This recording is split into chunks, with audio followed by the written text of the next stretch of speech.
Hello everyone, welcome back to bio Yatra academy. मैं हूँ ऋषभ और आज हम लोग पढ़ने वाले हैं बायोलॉजी क्लासिफिकेशन का लेक्चर नंबर 11 और इसमें हम लोग देखने वाले हैं प्रोटोजोअन्स।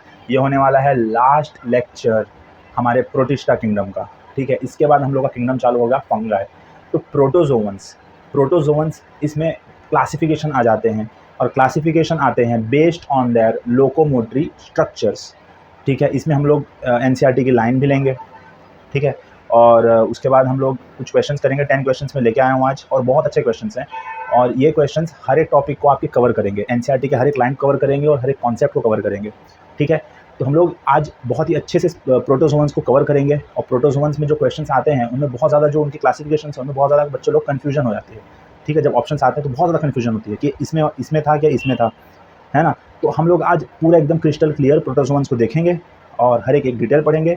आप बस लेक्चर में बने रहिए और नोट डाउन करते रहिए। ठीक है, तो बायोलॉजी क्लासिफिकेशन का हमारा लेक्चर नंबर 11 है। तो हेडिंग डाल लेते हैं बायोलॉजिकल क्लासिफिकेशन। बायोलॉजिकल क्लासिफिकेशन और इसमें जो टॉपिक हमारा चलेगा वो है प्रोटोजोअन्स। ठीक है, क्या पढ़ेंगे हम लोग? प्रोटोजोअन्स पढ़ेंगे। ठीक है, तो प्रोटोजोअन्स के बारे में हम लोग पहले स्टार्टिंग में थोड़ा सा इंट्रोडक्शन ले लेते हैं। प्रोटोजोअन्स हमारे क्या हैं?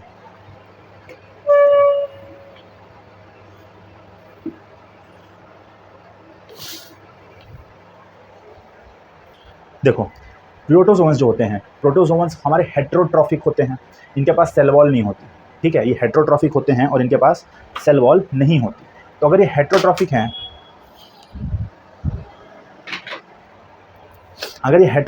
और इनके पास सेल वॉल नहीं है, तो क्या मैं कह सकता हूँ कि ये रिजेंबल करते हैं हमारे एनिमल किंगडम से थोड़ा थोड़ा, है ना। प्रोटोजोअन्स के बारे में हम लोग डिटेल में कहाँ पढ़ेंगे? ह्यूमन हेल्थ एंड डिजीज़ में।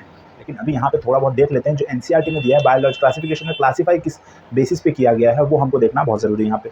ठीक है, तो सबसे पहले इनके पास क्या होता है? लैक सेल वॉल, है ना, हेटेरोट्रॉफिक इन नेचर। और ये दोनों फीचर्स हमारे कहाँ देखने मिलते हैं? प्रोमिनेंटली एनिमल किंगडम में देखने मिलते हैं। ठीक है, तो ये एनिमल किंगडम के जैसे ही कुछ दिख रहा है, कुछ प्रॉपर्टीज रिजेंबल कर रहा है। इसके लिए हम लोग क्या कह सकते हैं इनको? Close relative to animals. NCERT में लिखा गया है कि क्लोज रिलेटिव है किसके? एनिमल्स के। और यहीं अगर क्वेश्चन पूछ लेता है प्लांट्स के बारे में कि प्लांट्स के जैसे कौन बिहेव कर रहे थे, कौन से प्रोटिस्ट बिहेव कर रहे थे, तो हमने जो प्रोटिस्ट पढ़े स्टार्टिंग से, डायटम्स, यूग्लिनॉइड्स, है ना, डायनोफ्लैजिलेट्स, लाइम माउट्स। तो जो यूग्लिनॉइड्स है वो प्लांट्स के जैसा है। कंफ्यूज मत होना, एनसीईआरटी में जो लाइंस दी गई हैं इसके ऊपर क्वेश्चन आ सकता है कि यूग्लिनॉइड्स कैसे हैं? प्लांट्स के जैसे हैं। और हमारे प्रोटोजोअन्स कैसे? एनिमल्स के जैसे हैं। ठीक है, क्योंकि यूग्लिनॉइड्स में क्या होता है? क्लोरोफिल ए और बी दोनों हो जाता है, तो हायर प्लांट्स की तरह बिहेव करते हैं वो लोग, मतलब कुछ सिमिलैरिटीज़ होती है। इनमें क्या है? एक तो सेल वॉल नहीं है, दूसरी चीज़ हेटेरोट्रॉफिक नेचर है। तो ये लोग क्लोज रिलेटिव हैं किससे? एनिमल्स से। ठीक है, अब ये सिंगल सेल्ड हो सकते हैं। और सिंगल सेल्ड क्यों है ये? क्योंकि ये किंगडम प्रोटिस्टा में आते हैं और प्रोटिस्टा हमारा क्या है? Unicellular eukaryote. ठीक है, यूनिसेलुलर यूकैरियोट। तो क्या इनके डीएनए, इनके न्यूक्लियर मेम्ब्रेन और इनके सेल मेम्ब्रेन ये सब होगा जो यूकैरियोटिक फंक्शंस होते हैं? हाँ बिल्कुल होगा, क्योंकि है तो ये यूकैरियोट। ठीक है, अब इनको हम लोग ने 4 क्लासिफिकेशन किया है based on their locomotory structures. ठीक है, based on their locomotory structures, ये इनके चलने फिरने के व्यवहार से, है ना, हम लोग ने इनको 4 क्लासिफिकेशन किया है। सबसे पहले हमारे पास जो आएगा वो है हमारा अमीबॉइड, उसके बाद फ्लैजिलेटेड, उसके बाद सीलिएटेड, लास्ट में आएगा स्पोरोजोअन्स। तो सबसे पहले हम लोग देख लेते हैं इनका हैबिटेट। इनका हैबिटेट क्या होता है? इनका हैबिटेट, ये फ्रेश वाटर में रह सकते हैं, बिल्कुल रह सकते हैं। मरीन वाटर में रह सकते हैं, खारे पानी में बिल्कुल रह सकते हैं। क्या ये मॉइस्ट सॉइल में रह सकते हैं? हाँ रह सकते हैं। क्या ये टेरेस्ट्रियल रह सकते हैं? टेरेस्ट्रियल मतलब किसी के अंदर रह सकते हैं क्या? बिल्कुल। ये पैरासाइटिक हो सकते हैं, यानी बीमारी फैला सकते हैं। पैरासिटिक हो सकते हैं, सैप्रोफिटिक भी हो सकते हैं। समझ में आया? पैरासिटिक भी हो सकते हैं और सैप्रोफिटिक भी हो सकते हैं। तो हम लोग इसको क्या कह सकते हैं? जैसे ये तो किसी के ऊपर डिपेंड है नहीं है, इतनी जो चीज़ें हैं, अगर ये यहाँ पे रहता है, अगर वो फ्रेश वाटर में रहता है, अगर वो मरीन वाटर में रहता है और अगर ये मॉइस्ट सॉइल में रहता है, तो मैं उनको क्या सकता हूँ? फ्री लिविंग कह सकता हूँ। Free living. मतलब ये किसी के बाहर रह रहा है ना, और पैरासिटिक मतलब किसी के अंदर रहना, एज अ पैरासाइट, है ना, एज अ पैरासाइट रहेगा, और जिसके अंदर रहेगा वो उसका होस्ट रहेगा। होस्ट मतलब जिससे वो न्यूट्रिशन अपनी डिराइव कर सकता है, खींच सकता है, और उसके बेसिस पे, उनके न्यूट्रिशन के बेसिस पे खुद का सर्वाइवल उसका डिपेंड करता है। ठीक है, तो उनको हम लोग ऐसे अगर बिहेवियर शो करता है तो हम लोग उनको क्या कहेंगे, पैरासिटिक।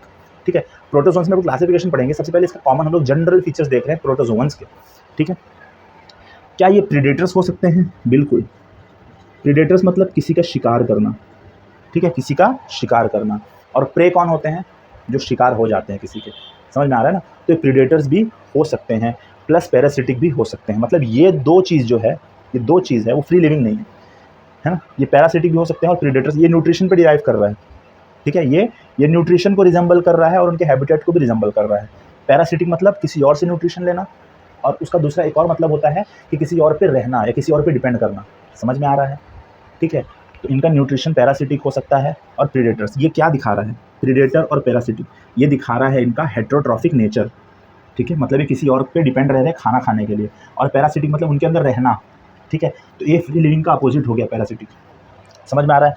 तो इनके हैबिटेट और इनके न्यूट्रिशन हम लोगों ने देख लिया। इनका स्ट्रक्चर देख लिया, सेल वॉल नहीं है इनके पास, और ये सिंगल सेल है। ठीक है, सेल वॉल नहीं है प्लांट सेल के जैसे। समझ में आया? इतना आप लोगों को समझ में आया?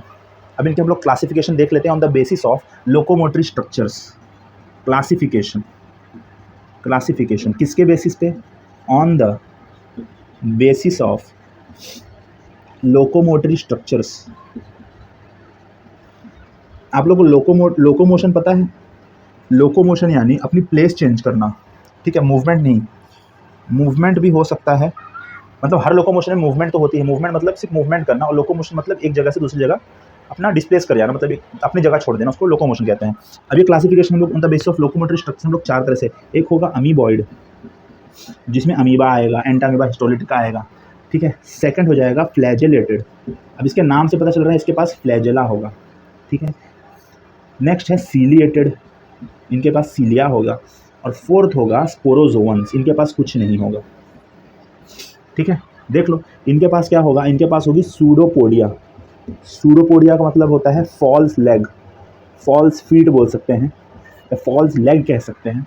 इनके पास पैर नहीं होते, बस ये अपने सेल से ही ऐसे स्ट्रक्चर्स बना लेते हैं जो एकदम नकली पैरों की तरह लगते हैं, तो उनको सूडोपोडिया कहा गया है। ठीक है, फ्लैजेलेटेड के पास क्या है? Have flagella. सीलिएटेड के पास क्या है? हैव सीलिया। और लास्ट में स्पोरोजोअन्स के पास कोई नो लोकोमोटरी स्ट्रक्चर्स, कोई लोकोमोटरी स्ट्रक्चर्स अवेलेबल नहीं है। तो सर क्या ये मूवमेंट नहीं करेंगे स्पोरोजोअन्स? बिल्कुल नहीं, ये मूवमेंट नहीं करते, स्पोरोजोअन्स मूवमेंट नहीं करते। इनको चाहिए होता है वेक्टर की रिक्वायरमेंट, या कोई लेके जाने वाला। ठीक है, या तो पैसिवली मूव कर सकते हैं ना, मतलब कोई पानी अगर बहा के लेके चला जाए तो मिट्टी मूव कर लेगी, पत्थर भी मूव कर लेगा। ठीक है, लेकिन वैसी वाली मूवमेंट नहीं। एक्टिव मूवमेंट कौन करेंगे? ये सारे एक्टिव मूवमेंट करते हैं, मतलब खुद से चल फिर सकते हैं, जैसे हम चल फिर सकते हैं। ठीक है, लेकिन ये स्पोरोजोअन्स को कोई लेके जाएगा पैसिव, या वाटर से चले जाएं, या एयर से चले जाएं, या कोई इंसेक्ट इनको उठा के लेके चला जाए। ठीक है, तो इतना आप लोग पहले कॉपी कर लो फटाफट से। ये इंट्रोडक्शन है हमारे प्रोटोजोअन्स का, है ना, ये प्रोटोजोअन्स का इंट्रोडक्शन है। इनको आप लोग कॉपी कर लो, उसके बाद हम लोग स्टार्ट करते हैं अपना अमीबॉइड प्रोटोजोआ। ठीक है, फटाफट से।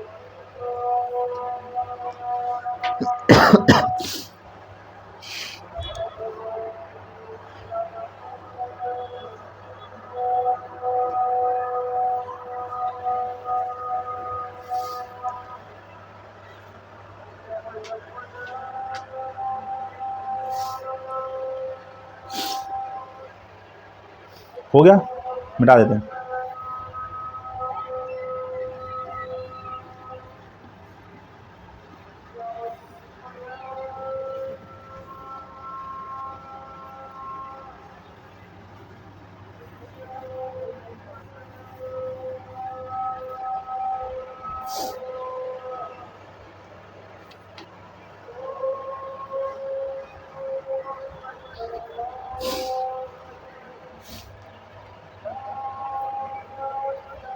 देखो,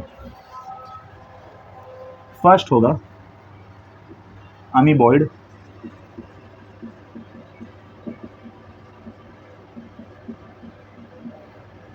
अमीबॉइड प्रोटोजोअन्स। ठीक है, हमारे अमीबॉइड प्रोटोजोअन्स क्या होते हैं? अमीबॉइड प्रोटोजोअन्स का हैबिटेट कैसा होता है? ये रहते कहाँ पर हैं?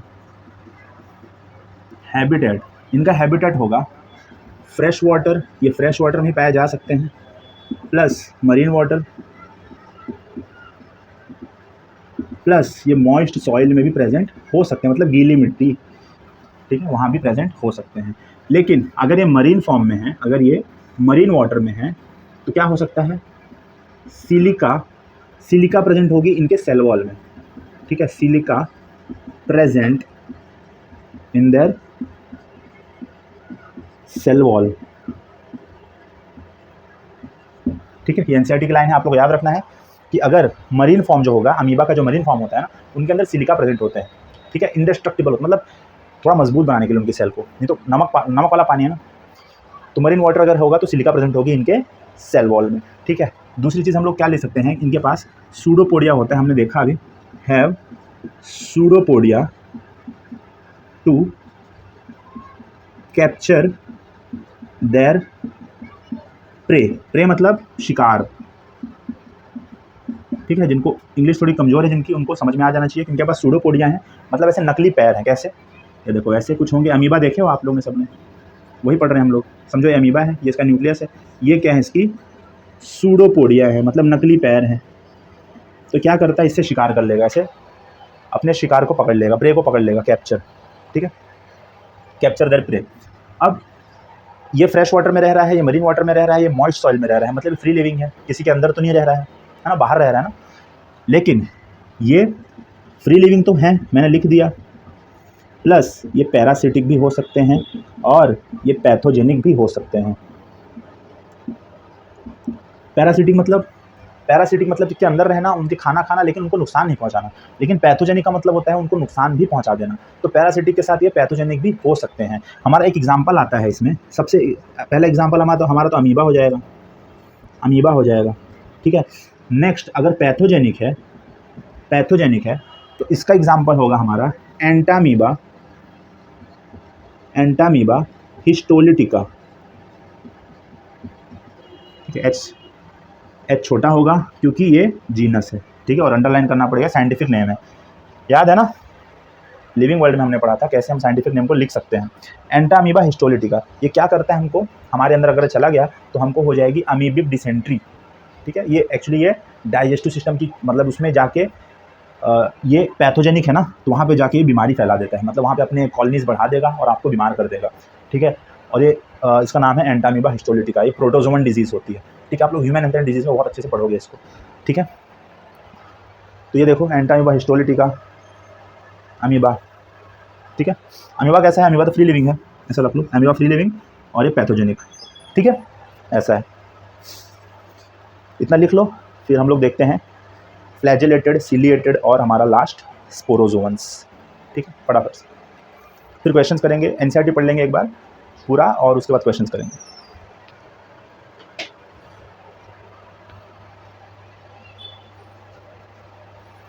डन है, ठीक है।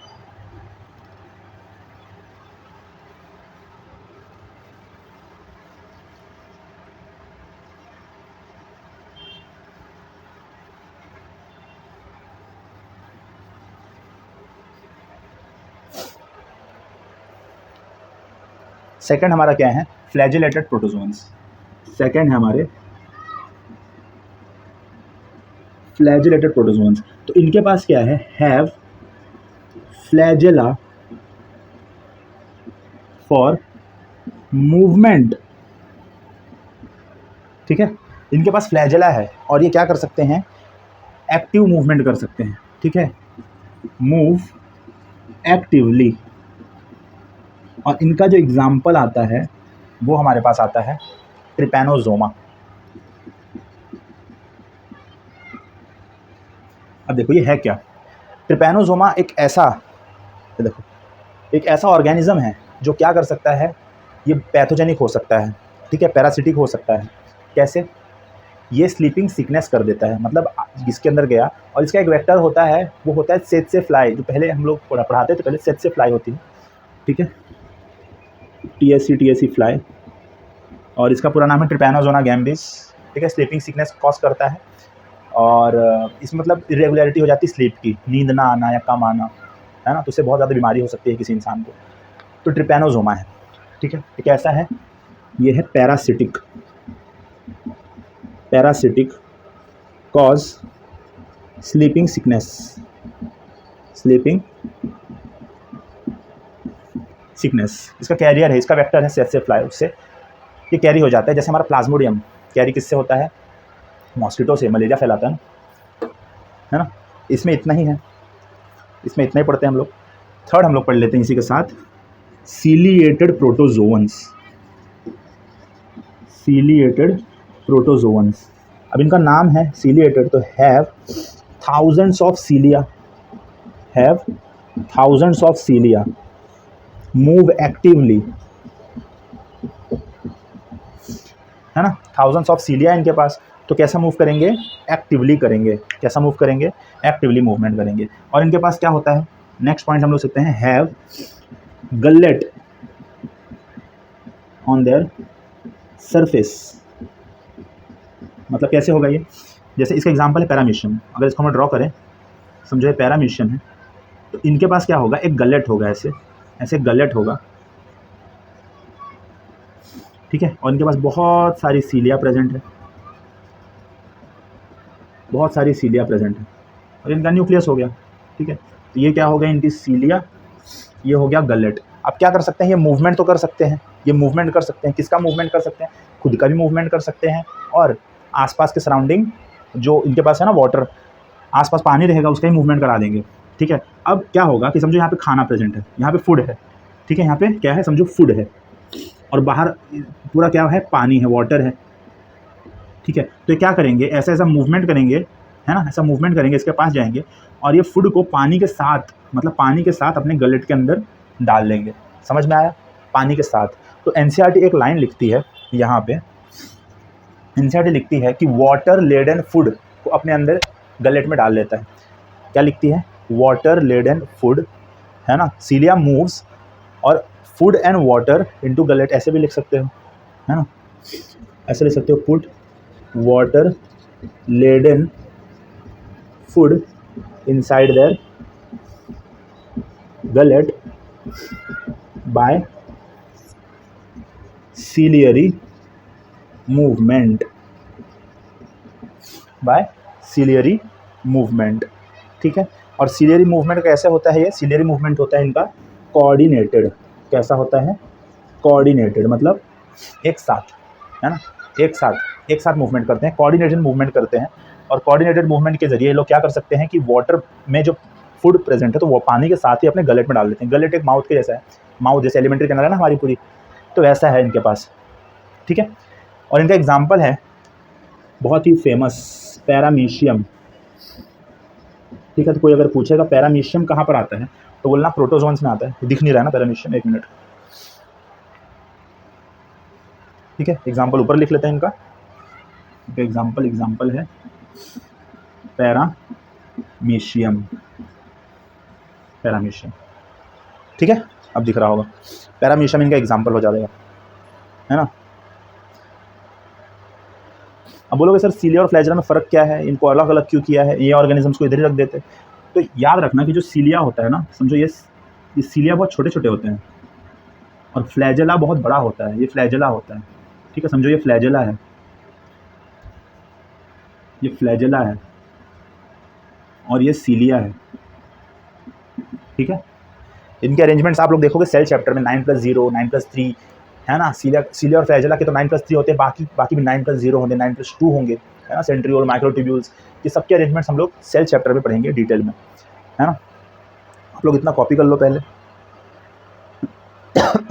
और एक और फ़र्क इनमें अगर देखना है तो ये क्या कर सकता है, मूव सेल प्लस मीडियम, ठीक है। मतलब अगर इनके पास ये, इसके पास तो सीलिया है, ठीक है, ये मीडियम को भी मूव कर सकता है, जो पानी और खाना प्रेजेंट है उनको भी मूव कर सकता है, और खुद भी चल सकता है, बराबर। लेकिन ये फ्लैजेला क्या कर सकता है, मूव सेल, ठीक है। मतलब ये जो फ्लैजेलेटेड प्रोटोजोन्स हैं, ये फ्लैजेला के जरिए से खुद चल सकते हैं, ठीक है। लेकिन सीलिएटेड प्रोटोजोन्स क्या करते हैं, सीलिया की मदद से ऐसे ऐसे मूवमेंट कर करके क्या करते हैं कि अपने सराउंडिंग को भी मूव करा लेंगे, क्योंकि बहुत सारे प्रेजेंट है ना, प्रेजेंट इन रोज, रोज कहते हैं, ये चप्पू होता है ना उसके नाव में, तो वैसे हो सकते हैं। उनका एग्जाम्पल ऐसे मतलब दिया गया है, रोज, प्रेजेंट इन रोज, ऐसे करते हैं, ठीक है। अब स्पोरोजोन्स इसके बाद कर लेते हैं, उसके बाद एनसीईआरटी पढ़ के कुछ क्वेश्चंस कर लेंगे। हो गया लिख के आप लोग का? ये न्यूक्लियस है, क्या ये न्यूक्लियस, ठीक है। ये cell wall sorry cell membrane, cell wall तो एब्सेंट होती है प्रोटोजोन्स में, ठीक है। इसको मिटा देते हैं एक बार, फ्लैजेलेटेड प्रोटोजोन्स।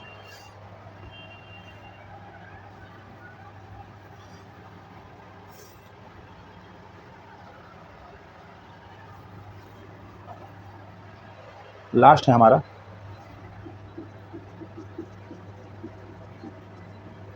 स्पोरोजोन्स, ठीक है। क्या है स्पोरोजोन्स? अब इनके पास क्या है, नो लोकोमोटरी स्ट्रक्चर्स या ऑर्गन, नो लोकोमोटरी ऑर्गन, ठीक है। नेक्स्ट, ये क्या कर सकते हैं, इनकी जो लाइफ स्टेज है ना वो सिर्फ सिंगल होस्ट पे डिपेंड नहीं करती। जैसे मैंने बताया कि ये तो पैरासिटिक हैं, कौन सीलेटेड प्रोटोजोन्स, ये पैरासिटिक हो सकते हैं। हमारे अमीबा, ये सब पैरासिटिक, एंटामीबा, हिस्टोलिटिका, ये क्या करते हैं कि अपना जीवन एक मतलब किसी होस्ट के अंदर जाएंगे और उसी का खाना, उसी का पानी, उसका मतलब पूरा न्यूट्रिशन या उसी का होस्ट, मतलब वही उनका घर भी है और जो बंदा खा रहा है उसी का खाना वही है, मतलब पैरासाइट है वो एक तरीके से, ठीक है। लेकिन कहाँ रह रहे हैं, सिंगल होस्ट में, ऐसा थोड़ी है कि अलग होस्ट में है। लेकिन ये क्या करते हैं, इनकी लाइफ साइकिल जो है स्पोरोजोन्स की, एक से ज़्यादा होस्ट पर डिपेंड कर सकती है। जैसे हमारे अंदर जो प्लाज्मोडियम होता है ना, जो हमारे को बीमारी फैला देता है, जो पैथोजेनिक है, मलेरिया कॉजिंग, तो वो क्या करता है, उनका आधा लाइफ साइकिल तो होता है मॉस्किटो की गट में, है ना, उनके सलाइवरी ग्लैंड्स में, फिर वो आते हैं, उनके फर्टिलाइजेशन होता है, ठीक है। उनकी पूरी मलेरिया की पूरी cycle human health and disease में दी गई है, ठीक है। फिर हमारे अंदर आ जाते हैं वो जब मॉस्किटो हमको बाइट करता है तो हमारे अंदर आ जाते हैं वो मलेरिया के जो स्पोर्स होते हैं प्लाज्मोडियम के। फिर प्लाज्मोडियम अंदर आ जाएगा हमारे, फिर उसके बाद हमारे लीवर में अटैक करेगा, है ना, हमारे आरबीसीज में अटैक करेगा और बहुत सारी स्टेजेस से गुजर के, है ना, फिर वो बर्स्ट करेगा और क्या करेगा, हमको बुखार आ जाएगी वो टाइम पे, है ना। मतलब हमको एक तरह से पैथोजेनिक है, लेकिन 2 होस्ट में डिपेंड कर रहा है, ठीक है। जब तक उनको मॉस्किटो नहीं काटेगा उनकी लाइफ साइकिल कंप्लीट नहीं होगी, ठीक है। मतलब ये कॉम्प्लेक्स है मलेरिया की, मतलब 2 होस्ट पे डिपेंड करता है, मतलब सिंगल होस्ट पे अपनी लाइफ नहीं स्पेंड करता, 2 होस्ट पे डिपेंड करता है, ठीक है। तो स्पोरोजोन्स क्या होते हैं, नो लोकोमोटरी ऑर्गन, सबसे पहली पॉइंट इंपॉर्टेंट है। और इनका लाइफ साइकिल जो है, life cycle has spore stage, और स्पोर स्टेज कैसे हो सकते हैं, इन्फेक्टिव हो सकते हैं, इन्फेक्शन कॉज कर सकता है, मतलब मल्टीप्लाई कर सकता है ना, मल्टीप्लाई कर सकता है। इनका एग्जाम्पल है हमारा प्लाज्मोडियम, ठीक है। अब आप लोग कंफ्यूज मत होना, आप लोग बोलोगे कि सर हम लोग ने प्लाज्मोडियम तो स्लाइम माउल्ट्स में भी पढ़ा था, वो प्लाज्मोडियम अलग है। वो प्लाज्मोडियम क्या था, वो एक प्लाज्मोडियम एक स्टेज था स्लाइम माउल्ट का, ठीक है। स्लाइम माउल्ट ग्रो होता है ना लीफ के ऊपर, एंगल्फ करता है, spread up to the several feets, है ना, एंगल्फ ऑर्गेनिक मटेरियल सराउंडिंग के। तो वो क्या होता है, वो एक स्टेज होता है स्लाइम माउल्ट का। बट ये क्या है, ये वाला प्लाज्मोडियम एक जीनस है, ठीक है। ये कौन सा है, ये एक जीनस है, जीनस जो हमने पढ़ा है ना, kingdom, division, order, class, order, family, genus, species, ये वो वाला है, जीनस है वो, ठीक है। ये जीनस वो वाला है। तो ये प्लाज्मोडियम जीनस है और वो प्लाज्मोडियम एक स्टेज था, उनके लाइफ का एक स्टेज था। इनके बारे में क्या लिखती है एनसीईआरटी की, वेरी नोटोरियस मतलब मस्तीखोर, शैतान। क्यों? क्योंकि हमको मलेरिया कर देता है ना, इसलिए, because it causes malaria in human beings, और जिनसे बहुत सारे पहले, अभी तो इलाज आ चुका है मलेरिया का, पहले तो क्या होता था, इनसे बहुत लोग मर जाते थे मलेरिया होने से, ठीक है। Have staggering effect on population, NCERT क्या लिख सकती है, have staggering effect on population, मतलब इंसान की आबादी में बहुत बड़ा इफेक्ट ला सकते हैं, ठीक है। स्टैगरिंग इफेक्ट ला सकते हैं पॉपुलेशन में, समझ में आया। तो ये हमारा प्रोटोजोन्स यहाँ पे कंप्लीट होता है। अब हम इसकी एनसीईआरटी थोड़ा सा पढ़ लेते हैं, है ना, पूरी स्पोरोजोन्स की, और एक एक करके, सॉरी प्रोटोजोन्स की, और एक एक करके हम लोग क्वेश्चंस करेंगे, 10 क्वेश्चंस, अच्छे क्वेश्चंस, ठीक है। मैं पहले क्वेश्चंस दूंगा, आप लोग अटेम्प्ट करना, उसके बाद मैं आंसर बता दूंगा और एक्सप्लेन भी कर दूंगा उसको, ठीक है। तो पहले एनसीईआरटी पढ़ लेते हैं। एनसीईआरटी आप लोग अगर आप लोगों के पास है, ऑब्वियसली होनी चाहिए, तो आप लोग साइड में रख लो। और अगर आप लोग के पास नहीं है एनसीईआरटी, तो मैं क्या करता हूँ, स्क्रीन पे मैं उसका फ़ोटो लगा देता हूँ एनसीईआरटी का, जो पेज में पढ़ रहा हूँ, ठीक है। आई होप आप लोगों को दिखे, ठीक है। तो ठीक है, एनसीईआरटी पढ़ते हैं। जिसके पास ओल्ड एनसीईआरटी है, मेरे पास तो ओल्ड वाली है, तो वो लोग निकाल लो पेज नंबर 21। ठीक है, सबसे पहले देखो प्रोटोजोन्स हैं। याद रखना प्रोटोजोन्स में यहाँ पे देखो एक प्लाज्मा अपना इसकी पैरामीशियम की डायग्राम दिया है। ठीक है, पैरामीशियम का। तो सबसे पहले protozoans, all protozoans are heterotrophic. ठीक है, सब याद रखना है। And live as a predator, predator मतलब एज अ शिकारी, है ना, प्रे मतलब शिकार। और पैरासाइट, पैरासाइट प्रीडेटर्स भी हो सकते हैं और पैरासाइट भी हो सकते हैं, मतलब किसी के अंदर भी रह सकते हैं। They are believe to be the primitive relatives of animals. Primitive मतलब पुराने, प्राचीन, है ना, पुराने रिश्तेदार हैं किनके, जानवरों के। क्यों? दो रीजन की वजह से, एक तो सेल वॉल नहीं है, दूसरा हेटेरोट्रॉफिक न्यूट्रिशन है। They are 4 major groups of protozoans. ठीक है, देयर आर 4 मेजर ग्रुप्स। सबसे पहले है amoeboid protozoans. These organisms live in fresh water, sea water और moist soil. Fresh water, sea water मतलब समुद्र का पानी यानी खारा पानी, मरीन। ठीक है, दे मूव एंड कैप्चर, मतलब खुद भी तो चल सकते हैं क्योंकि लोकोमोटरी ऑर्गन, वैसे तो सूडोपोडिया ही है बट मूवमेंट के लिए ठीक है। एंड कैप्चर देयर प्रे, ठीक है, प्रे मतलब शिकार, by putting out pseudopodia false feet as in amoeba. Pseudopodia की मदद से ये क्या कर सकते हैं, शिकार कर सकते हैं। Marine forms have silica shells on their surface. Marine forms के पास सिलिका शेल हैं। Some of them such as Entamoeba are parasite. ठीक है, हमने देखा एंटामीबा जो क्या है, कैसे है, पैरासाइट है। फ्लैजिलेटेड प्रोटोजोन्स के बारे में देखें तो members of this groups are either free living और पैरासाइट। ठीक है, फ्री लिविंग भी हो सकते हैं और पैरासाइट भी हो सकते हैं। इनके पास फ्लैजिला प्रेजेंट है ना। The parasitic forms cause disease such as sleeping sickness. ठीक है, एग्जाम्पल क्या है, ट्रिपैनोजोमा।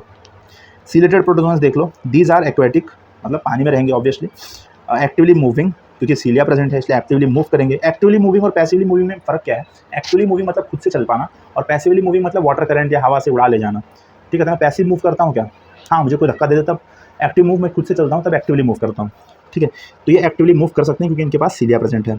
Organisms because the presence of thousands of सीलिया। याद रखना थाउजेंड्स ऑफ सीलिया, हंड्रेड्स आ गया तो भी गलत हो जाएगा, स्टेटमेंट में बहुत चेंजेस कर सकते हैं एनसीईआरटी। ठीक है, दे हैव कैविटी, जिसको हम लोग गलेट कहते हैं, that opens to the outside of the cell surface. ठीक है, इनसाइड लिख देगा तो भी स्टेटमेंट गलत हो जाएगा। The coordinated movement of rows of cilia, rows जैसे चक्कू चलती है नाव की, वैसे rows of cilia causes the water laden with food to be stirred into the gullet. Stirred हो जाता है एकदम, ठीक है, इनटू द गलेट, ऐसे गोल गोल घूम के पैसा ऐसा पूरा अंदर आ जाएगा। A disease which has a staggering effect, कहाँ गया, एग्जाम्पल पैरामीशियम। ठीक है, अब स्पोरोजोन्स के बारे में देख लेते हैं। स्पोरोजोन्स में क्या है, this includes diverse organisms that have an infectious spore like stage in their life cycle. ठीक है, स्पोर लाइक स्टेजेस होते हैं इनके लाइफ साइकिल में और इन्फेक्टिव होते हैं, है ना। The most notorious is Plasmodium. Plasmodium क्या है, वेरी नोटोरियस है। ठीक है, क्यों, विच कॉजेस मलेरिया, है ना, मलेरियल पैरासाइट है। दूसरा है a disease which has a staggering effect on human population. ठीक है, एनसीईआरटी डन हो गई। अब हम इनके कुछ क्वेश्चंस फटाफट से कर लेते हैं। 10 क्वेश्चंस रहेंगे, आप लोग अटेम्प्ट कर लो, आप लोग स्क्रीन पे आ रहा होगा।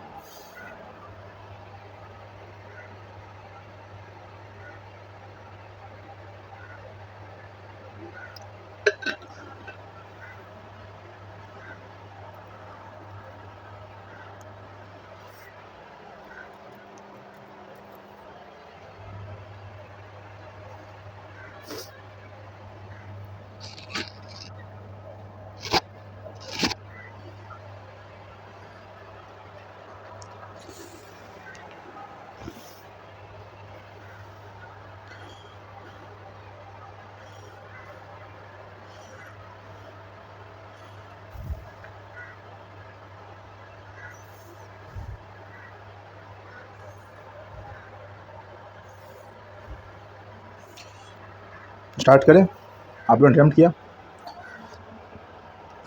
पूरे 10 क्वेश्चन हैं, आप अटेम्प्ट कर लीजिए। आप लोग स्क्रीन पे आ रहे होंगे, पॉज करके अटेम्प्ट कर लो। ठीक है, ठीक है, तो सबसे पहला क्वेश्चन क्या लिखा हुआ है, regarding the locomotion and prey capture mechanism of amoeba which of the following statement represents the underlying biological principle accurately. ठीक है, आप लोग कहोगे सर बहुत मुश्किल क्वेश्चन आपने दिए हैं, लेकिन यही सी क्वेश्चन आए हैं नीट 2025 में, और ऐसे ही क्वेश्चन अगर आ गए तो फिर मुश्किल पड़ जाएगी। ठीक है, तो सबसे पहले the formation of pseudopodia is restricted to fresh water forms of to maintain osmotic balance. भाई बिल्कुल नहीं, ऐसा कुछ है नहीं। ठीक है, सूडोपोडिया ऑस्मोटिक बैलेंस करती है क्या यार, ऐसा थोड़ी होता है। Second, they use false feet resulting from cytoplasmic stream into engulf prey. Engulf मतलब खा लेना। ठीक है। Amoeboid protozoans are the only group that can live in moist soil environment. नहीं, मॉइस्ट सॉइल में हमने और भी देखा ना, इनके पहले वाले भी तो रहते हैं। The presence of silica shell in marine forms prevents the formation of pseudopodia. बिल्कुल नहीं, सिलिका शेल भी हो सकता है, सिलिका शेल भी हो सकता है। हम किसके बारे में पढ़ रहे हैं, अमीबॉइड ना, हाँ, तो इधर पे तो नहीं है। सिलिका शेल भी हो सकता है और उनके पास सूडोपोडिया भी हो सकती है एक साथ। ऐसा नहीं कि सिलिका शेल आ जाएगा तो सूडोपोडिया गायब हो जाएगी। तो इसका आंसर क्या है, सेकंड। ठीक है, फर्स्ट का क्या है, बी, सूडोपोडिया। ठीक है, सूडोपोडिया क्या है, pseudopodia temporary cytoplasmic extensions that facilitate both movement in the capture of prey. ठीक है, नेक्स्ट देखते हैं second. Which specific combination of features correctly identifies a parasitic flagellated protozoan causing a systemic human disease. बताइए इसका answer. Presence of silica shell in causing malaria? नहीं, बिल्कुल नहीं। Flagellated protozoans में कौन आते हैं, हमारे ट्रिपैनोसोमा आते हैं, जो कि सेकंड ऑप्शन है, presence of flagella and belonging to the genus trypanosoma. ठीक है, ability to form spores and having a gullet for, नहीं, ये तो हमारे ये है ना गलेट वाले, पैरामीशियम सीलिया वाले। ठीक है, ये नहीं पॉज करते। Presence of cilia and causing sleeping sickness, sleeping sickness तो ठीक है, बट उनके पास सीलिया नहीं होता, उनके पास फ्लैजिला होता है। तो बी ऑप्शन सही है। किसके बारे में बात कर रहा है, फ्लैजिलेटेड की बात कर रहा है। ठीक है, थर्ड देखो, in the context of paramecium the gullet serves a function most similar to which animal structure. Gullet किसकी जैसा है, मैंने बताया माउथ की जैसा है। ठीक है, an alimentary intake passage for nutrition, sensory organ नहीं, रेस्पिरेटरी ट्रैक्ट नहीं, एक्सक्रीटरी पोर नहीं, है ना, सेंसरी ऑर्गन थोड़ी है, रेस्पिरेटरी सांस थोड़ी लेता है वहाँ से, वो खाना खाता है ना। एलिमेंट्री कनाल के जैसा। ठीक है, माउथ लाइक ओपनिंग है। फोर्थ देखो, all protozoans are considered heterotrophs. बिल्कुल सही बात है। They lack chlorophyll and must live as predator और पैरासाइट। बिल्कुल सही बात है और रीज़न भी सही है, तो सब बी आ जाएगा। दोनों सही हैं और रीज़न भी करेक्ट है। फिफ्थ देखो, which of the following environmental adaptation is correctly matched with its protozoan group. Marine amoeboid accumulation of silica shells on the cell surface. बिल्कुल सही है ना, मरीन वाला अमीबा जो होता है उनके पास सिलिका होता है, मैंने बताया। ठीक है, स्पोरोजोन्स मूवमेंट वाया कोऑर्डिनेटेड नहीं, स्पोरोजोन्स के पास तो कोई लोकोमोटरी ऑर्गन होता ही नहीं। Flagellated protozoans thousands of flagella नहीं, थाउजेंड्स ऑफ फ्लैजिला नहीं होता, थाउजेंड्स ऑफ सीलिया होता है, वो भी सीलिएटेड में होता है, फ्लैजिलेटेड में नहीं। Ciliated protozoans development of spores नहीं, डेवलपमेंट ऑफ स्पोर हमारे स्पोरोजोन्स करते हैं, पहला सही है इसमें, तो फिफ्थ का ए है।